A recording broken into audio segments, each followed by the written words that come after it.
আরও একটা দুর্দান্ত স্বাদের স্ন্যাক্স রেসিপি অথবা পোলাও ফ্রাইড রাইস কিংবা ভাত ডালের সাথে খাওয়া যায় এমন একটা আইটেম।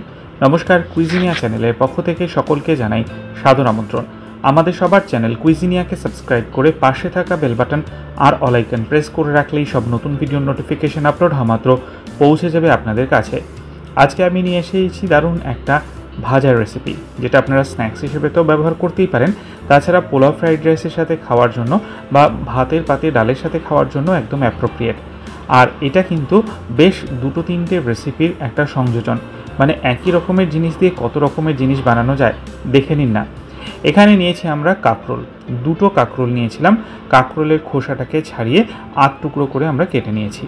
আর এবার এই কাঁকরোলটাকে আমরা একটা কড়াইয়ের মধ্যে জল নিয়ে দিয়ে দিলাম। এটাকে আমরা সেদ্ধ করব। মোটামুটিভাবে 7 থেকে 8 মিনিট সময় নিয়ে কাঁকরোলটাকে সেদ্ধ করব। আমি কিন্তু সেদ্ধ করার সময় নুন বা অতিরিক্ত কিচ্ছু দিইনি। কাঁকরোলটা দেখুন মিনিট 8 পরে ঠিক এরকম হয়েছে, জলটা অনেকটাই টেনে গেছে আর হ্যাঁ একদমই সেদ্ধ হয়ে গেছে। এর থেকে বেশি সেদ্ধ কিন্তু করব না। কাঁকরোলগুলোকে তুলে আমি একটা পাত্রে রেখে দিলাম। এবার বানাবো একটা পুর। তার জন্য নিয়ে নিয়েছি কড়াইতে সাদা তেল। তেলটা গরম হয়ে গেলে দিয়ে দিচ্ছি 1/4 টিস্পুন পরিমাণ গোটা জিরে, তারপরে অর্ধেকটা ক্যাপসিকাম যেটা কুচি করে কাটা। ক্যাপসিকামটাকে দিয়ে 1 মিনিট মতো ভেজে নেব। তারপর তাতে দিয়ে দেবো 1/2 ইঞ্চি আদা, যেটাকে কুচিয়ে নিয়েছিলাম। আদাটাকে দিয়েও 40 থেকে 45 সেকেন্ড সময় নিয়ে নেড়ে চেড়ে দিয়ে দিচ্ছি একটা ছোট সাইজের টমেটো, সেটাকে আমরা ছোট ছোট টুকরো করে কেটে নিয়েছিলাম। টমেটোটাকে দিয়ে আদা ক্যাপসিকামের সাথে আরও 1 মিনিট নাড়াচাড়া করে নিচ্ছি। এরপর এতে দিয়ে দেওয়া হলো স্বাদ অনুযায়ী নুনটাকে দিয়ে আমরা একবার মিক্স করে নিলাম। আর তারপর দিয়ে দেবো এতে ড্রাই স্পাইসেস, 1/4 টিস্পুন হলুদ গুঁড়ো, 1/4 টিস্পুন লাল লঙ্কার গুঁড়ো, 1/2 টিস্পুন কাশ্মীরি লাল লঙ্কার গুঁড়ো, 1/4 টিস্পুন জিরে গুঁড়ো আর 1/4 টিস্পুন ধনে গুঁড়ো। মশলাগুলোকে দিয়ে মিনিট খানেক থেকে মিনিট 2 সময় নিয়ে কষিয়ে নেব, যাতে মশলার কোনো কাঁচা স্মেল না থাকে। এরপর দিয়ে দিচ্ছি এতে পনির। 200 গ্রাম পনির আমরা এখানে অ্যাড করছি। পনিরটাকে আপনারা চাইলে হাত দিয়ে ম্যাশ করে দিতে পারেন, আমি এখানে গ্রেটারের সাহায্যে গ্রেট করে দিচ্ছি। পনিরের পরিবর্তে আপনারা কিন্তু বাড়িতে বানানো ছানাও ব্যবহার করতে পারেন একইভাবে। পনিরটাকে দিয়ে ফ্লেমটাকে একদম লো টু মিডিয়াম করে ভালো করে মিনিট 2 থেকে 3 সময় নিয়ে আমরা নাড়াচাড়া করে নেব।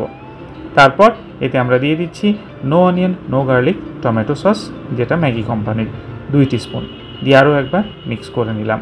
আর তারপর এখানে দিচ্ছি আমরা জল, মোটামুটি 1/2 কাপের কাছাকাছি জল এখানে আমরা দিচ্ছি। জলটাকে দিয়ে ভালো করে নেড়েচেড়ে মিশিয়ে নিচ্ছি, কারণ যেহেতু এখানে সমস্ত কিছুই তাড়াতাড়ি কুক হয়ে যাবে, ওর থেকে বেশি জলের প্রয়োজন নেই। 1/4 টিস্পুন চিনি দিয়ে 3 থেকে 4 মিনিট এটাকে কুক করব।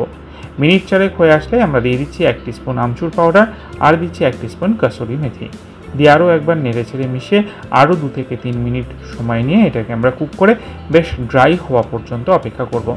যখন দেখব অনেকটা ড্রাই হয়ে গেছে তখন বুঝবো এটা আমার রেডি হয়ে গেছে পুরের জন্য। এটা আপনারা কিন্তু এমনিতেও সার্ভ করতে পারেন রুটি পরোটা ভাতের সাথে। পুর আমাদের রেডি। এবার যে সেদ্ধ করা কাঁকরোলগুলো ছিল সেগুলো নিয়ে নিলাম। একটু ঠান্ডা হলে একটা চামচের সাহায্যে মাঝখান থেকে যে বীজগুলো আছে সেগুলো আমরা বার করে নিচ্ছি।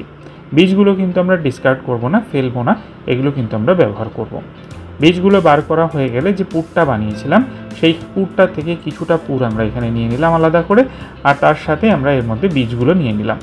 বীজগুলো দিয়ে ভালো করে নেড়েচেড়ে মিশিয়ে নিন, সমস্ত কিছুর সাথে হাত দিয়ে মেখে নিন।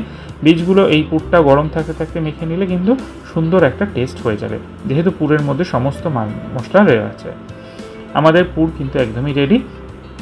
এবার কাঁকরোলের মধ্যে এগুলোকে ঠেসে ভরে নিন, আর তাহলে কিন্তু কাঁকরোলটাও রেডি হয়ে যাবে ভাজার জন্য। এবার ব্যাটার বানানোর পালা। 1/4 কাপ বেসন নিয়ে নিন। বেসনের সাথে দিয়ে দেবো 1/4 কাপ পরিমাণ, মানে সম পরিমাণ দিয়ে দেবো আমরা এখানে চালের গুঁড়ো।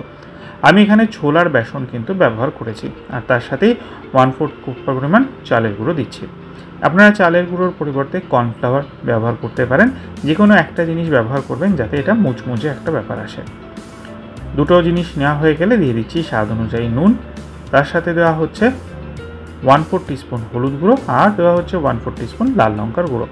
শুকনো উপকরণগুলোকে প্রথমে হাতের সাহায্যে মিশিয়ে নিলাম, আর তারপর অল্প অল্প জল দিয়ে একটা থিক কনসিস্টেন্সির ব্যাটার কিন্তু আমরা এখানে বানাচ্ছি। ব্যাটারটা এমন হতে হবে, খুব পাতলাও হবে না, খুব মোটাও হবে না। আর ব্যাটারটা বানানো হয়ে গেলে খুব ভালো মতো এটাকে ফেটিয়ে নেব। ফ্যাটানোটা যেন খুব ভালো করে হয়, যাতে ব্যাটারের ফ্যাটানোটা যত ভালো হবে তত কিন্তু ভাজাগুলো সুন্দর হবে, ক্রিস্পি হবে, মুচমুচে হবে, মুসমুসে হবে, খেতেও ভালো লাগবে। ঠিক এই পদ্ধতিতে কিন্তু আমরা ব্যাটারটাকে ফেটিয়ে নিচ্ছি। একদম তাড়াতাড়ি জোরে জোরে ব্যাটারটাকে টাইম নিয়ে প্রায় 5 থেকে 6 মিনিট সময় নিয়ে আমরা এবার ব্যাটারটাকে সুন্দর করে ফেটিয়ে নেব, যেরকম আপনারা এখন ভিডিওতে দেখছেন। আর কনসিস্টেন্সি কিন্তু ব্যাটারের আমাদের এটাই থাকবে। ব্যাটার কিন্তু এখন দেখুন একদম রেডি হয়ে গেছে। ঠিক এইভাবে ব্যাটারটা বানিয়ে নিলাম, আর তারপর যে কাঁকরোলের পুরগুলো বানিয়েছিলাম সেগুলোকে আমরা ব্যাটারের মধ্যে ভালো মতো মাখিয়ে নেব, আর তারপর এগুলোকে ভেজে নেওয়ার পালা। ভাজার জন্য কিন্তু আমি এখানে সাদা তেল ব্যবহার করি, আপনারা চাইলে সাদা তেলে ভাজতেই পারেন। আমি কিন্তু এই জিনিসটা একটু সর্ষের তেলে ভাজাটা প্রেফার করি, তাতে স্বাদটা খুব ভালো আসে। কড়াইতে সর্ষের তেল নিয়ে নিয়েছি, আর তারপর আমরা পুরগুলোকে ব্যাটারে চুবিয়ে দিয়ে দিলাম, আর এপিট ওপিট করে মিনিট 3 থেকে 4 সময় নিয়ে বেশ সুন্দর লালচে করা হওয়া পর্যন্ত আমরা ভেজে নেব। পাল্টে পাল্টে সাইডগুলো এরকমভাবে ভেজে নিচ্ছি।